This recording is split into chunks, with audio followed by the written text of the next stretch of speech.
오늘 이 시간 우리에게 주시는 하나님의 말씀, 역대상 6장 62절에서 65절의 말씀이 되겠습니다.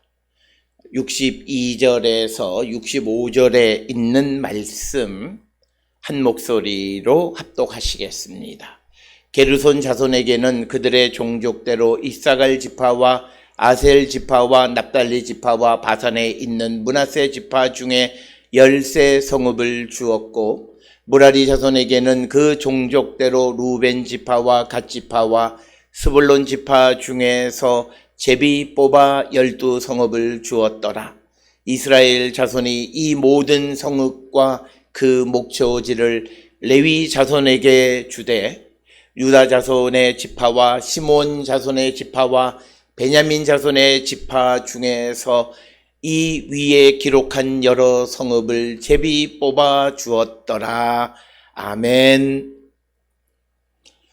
오늘 우리가 함께 읽은 역대상 6장 62절로부터 65절에 있는 말씀은 이제 게르손 자손과 무라리 자손들에게 각각 13성읍, 12성읍 등 모두 25성읍을 이제 각 그 자손들에 맞추어서 지파별로 성읍을 주었다라고 하는 내용이 기록되어져 있고, 오늘 주시는 이 62절로부터 65절의 내용을 보게 되면 아주 밋밋한 것 같지만, 그러나 우리가 오늘 주시는 이 게르손과 무라리 자손들에게도 앞에서 고핫 자손이나 또는 고핫 자손들에게 주었던 것과 같은 것을 그들에게도 동일하게 주시는 것을 통해서 이 성경에 나타나 있는 것은 특별히 우리가 알다시피 게르손 자손이나 무라리 자손은 고핫 자손들에 비해서는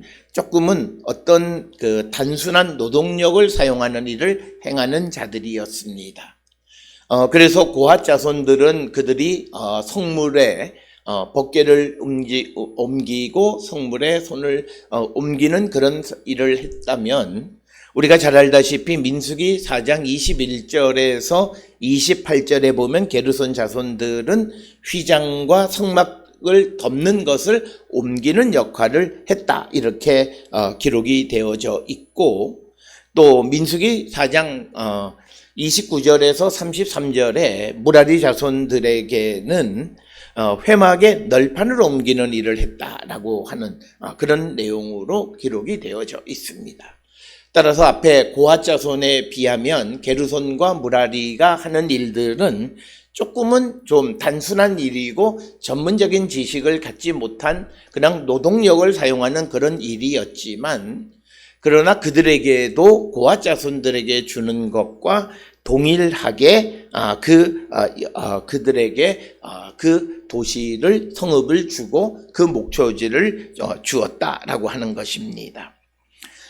우리가 이 앞에서 고핫 자손들에게는 전부 25 이 성읍을 주는 것을 봅니다.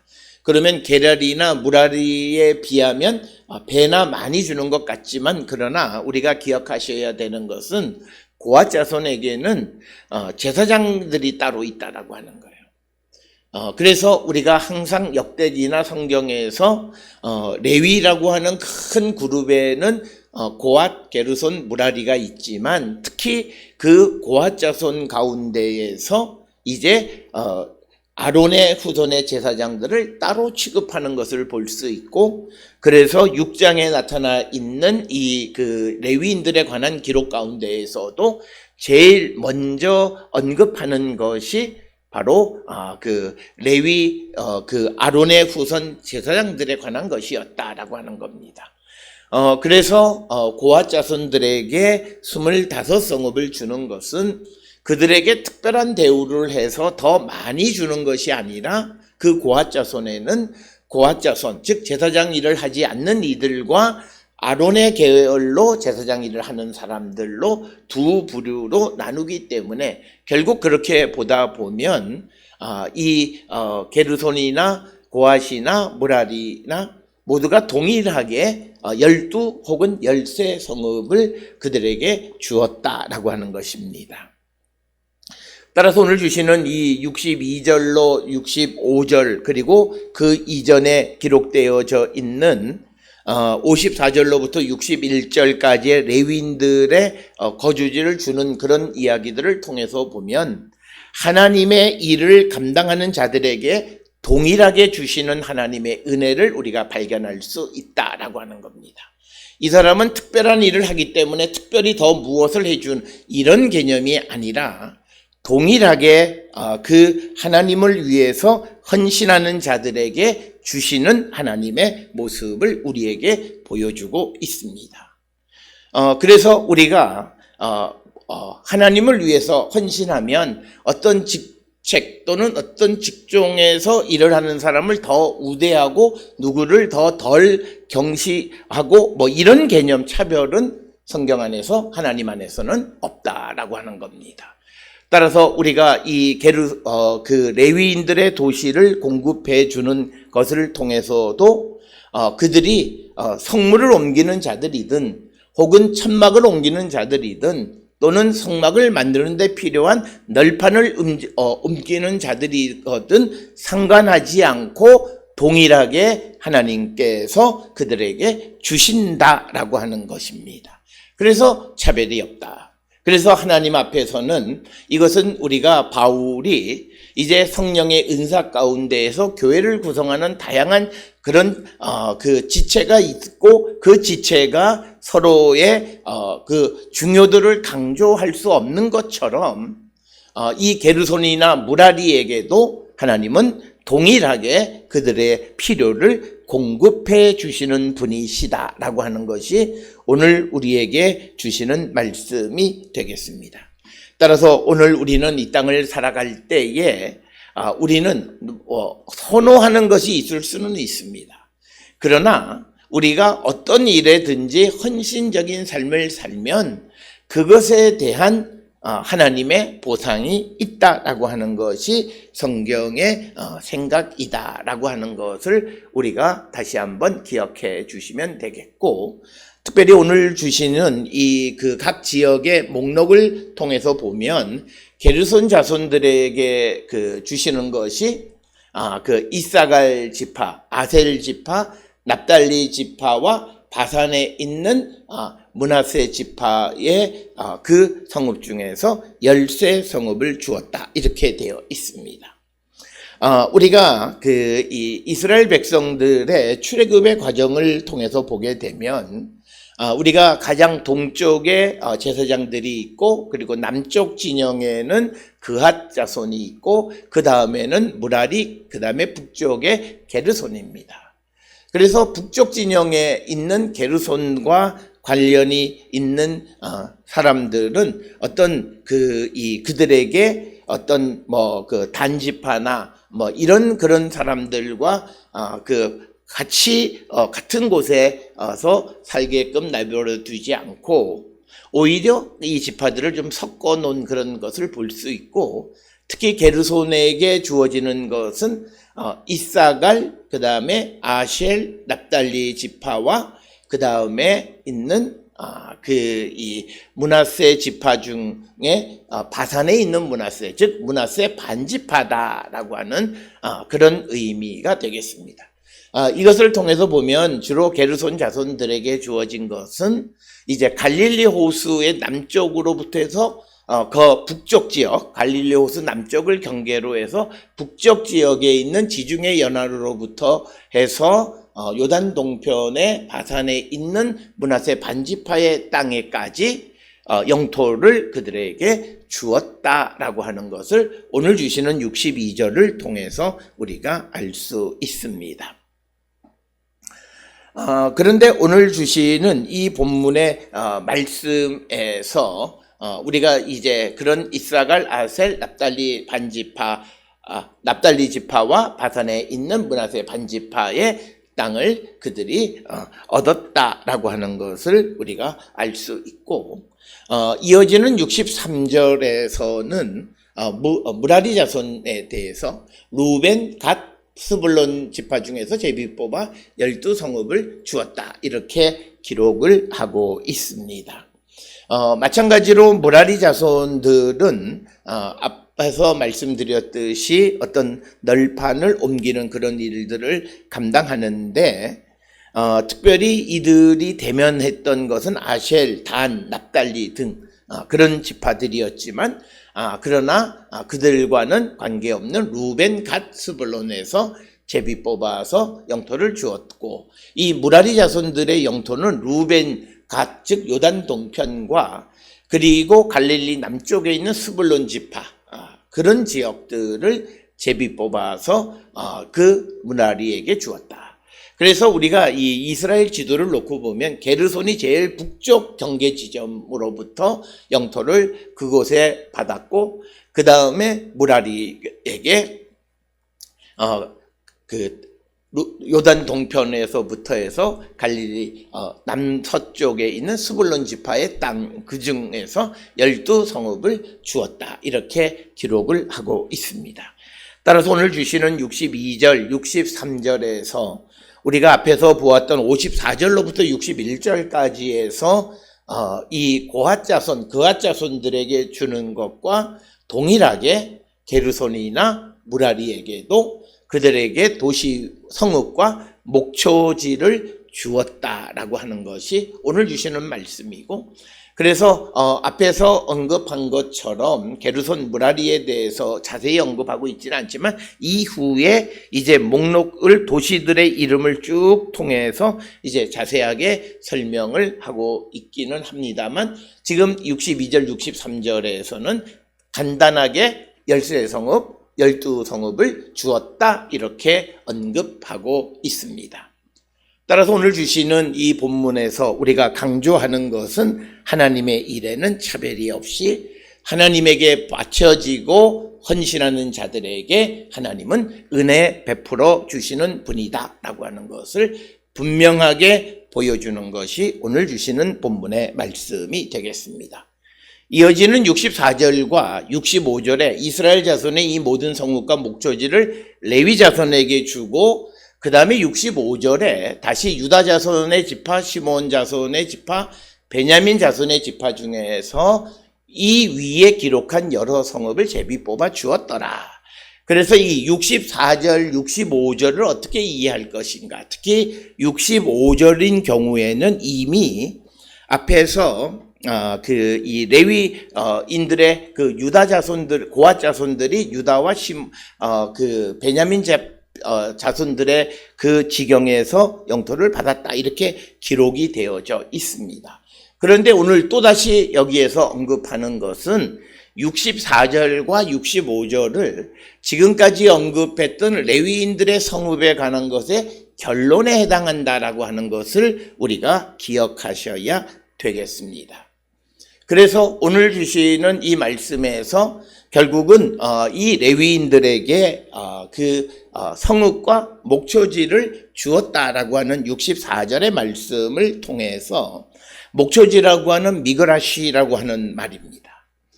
그래서 이 목초지를 준 것은 이들이 양이나 염소나 또는 이 소 이런 가축을 길렀다라고 하는 그런 의미가 되겠고, 주된 것은 아마 양일 것이고, 그러나 이들에게 밭을 사대를 주지 않고 미그라시를 주었습니다.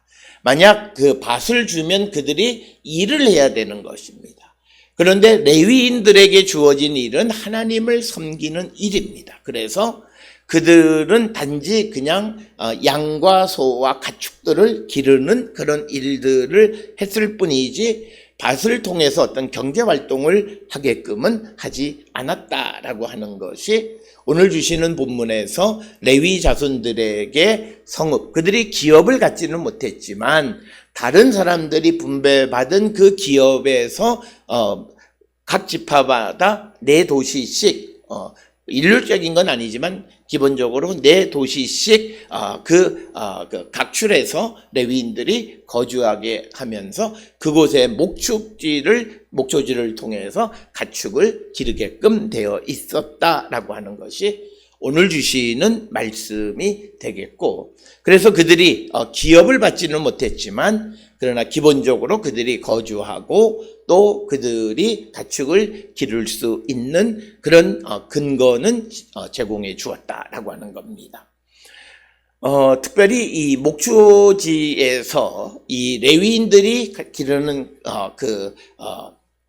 가축이 이 레위인들 개인 소유냐라고 하는 건 또 다른 문제입니다. 그것은 이스라엘 백성들이 하나님 앞에 제물을 바치게 되면 그 제물을 다 번제로 드릴 수가 없습니다. 왜냐면 우리가 하루에 그리고 절기 때 우리가 그들이 규정에 의해서 태우는 그런 양과 소, 염소 이런 것들의 수를 해보면 한 1000여 마리 안팎입니다. 우리가 상번제 아침 저녁으로 우리가 양을 한다고 해도 그게 하루에 한 700마리 정도 우리가 필요하고 그 외에 절기마다 또는 뭐 안식일마다 우리가 드리는 것들을 다 합산해 보면 그저 1000마리 조금 더 넘는 정도의 양입니다. 그러면 나머지 백성들이 가지고 온 그 양, 소 이런 것들을 어떻게 처리했겠는가? 그래서 많은 사람들은 성전에 소속되어져 있는 목장이 있었는데 그 목장을 예루살렘에 둘 수는 없죠. 그래서 그 가축들을 성전에 속한 가축들을 기르게끔 하는 것이 이 레위인들의 역할 중 하나. 그러니까 성전 재산을 관리하는 거다. 이렇게 우리가 볼 수 있습니다. 그래서 우리가 이 레위인들에게 성읍을 주면서 목초지를 준 것은 바로 이 성전에서 이 제물로 드려진 그 양과 소 이런 것들을 가축을 기르게끔 하기 위해서 이 미그라시 목초지를 주었다라고 설명하기도 합니다. 그러나 우리가 정확하게 우리가 성전의 재산 그리고 그 성전의 재산 중에서 제물이 들어왔을 때 그것을 어떻게 처리하느냐라고 하는 것에 대한 근거가 없습니다. 우리가 모든 사람들이 일반적으로 인식하는 것은 제물 가져오면 다 태우는 것으로 생각하지만 그러나 우리가 생각해보면 번제단이 하나입니다. 그리고 하나에다가 번제를 드릴 때 그것에 번제는 다 태우는 거죠. 그러면 하루에 우리가 얼마나 태울 수 있을까를 물리적으로 생각을 해보면 사람들이 가져온 제물인 그것을 다 우리가 번제로 드릴 수는 없다라고 하는 결론이 나옵니다. 그러면 그 남는 양이나 염소 가축들을 소 이런 것들을 어떻게 하느냐? 그것이 성전에 속해 있는 그 목장이 있었다라고 하는 그런 가설이고 바로 그런 것 중 하나가 우리가 아모스가 목자였다라고 하는 그 노케드라고 하는 단어는 바로 그런 성전에 속해 있는 혹은 왕궁에 속해 있는 그런 목장에서 그걸 관리하는 사람을 부르는 타이틀 그런 명칭이다 이렇게 이야기합니다. 그래서 오늘 주시는 본문에서 레위인들에게 준 목초지는 바로 그들에게 제물로 드려지고 바쳐지지 않은 살아있는 그 가축들을 기르는 목초지였을 것으로 많은 사람들이 추정을 하고 있습니다. 그러나 우리가 그것에 대해서는 더 정확하게 알 수는 없다라고 하는 것이고 그러면서 유다 자손의 지파 그리고 베냐민 지파 그러면서 시몬 자손에 대해서도 언급을 하는데 특별히 이런 레위인들의 도시를 주는데 유다와 베냐민을 중점으로 말하는 것은 역대기 역사가 가장 호감이 있고 그들이 선호하는 지파가 유다와 베냐민입니다. 이것은 우리가 에스라나 느헤미야서에도 보게 되면 유다, 베냐민이 중추적인 역할을 하는 특히 바벨론 포로에서 돌아온 커뮤니티에서 중요한 역할을 하는 것으로 성경에 기록이 되어 있기 때문이고 특별히 오늘 주시는 65절에 시몬 자손에 대해서 언급은 하고 있지만 그러나 우리가 잘 알다시피 이 시몬 자손은 유다 지파에서 땅을 분배받은 사람들이고 그 규모가 완전히 줄어들었다라고 하는 것을 우리가 잘 알고 있습니다. 그래서 오늘 주시는 말씀에서 유다와 시몬을 말하고 있지만 그것은 결국은 유다를 얘기하는 것이고 그러면서 그 다음에 이제 특히 베냐민에 대해서 언급하는 것이 되겠습니다. 그것은 역대기 역사가의 선호도에 의해서 12지파들 가운데에서 특히 유다와 베냐민을 언급한 것은 그런 이유 때문이다. 이렇게 설명할 수 있고, 그래서 64절, 65절은 지금까지 언급했던 것에 대한 어떤 결론 부분에 해당하는 부분이 되겠습니다.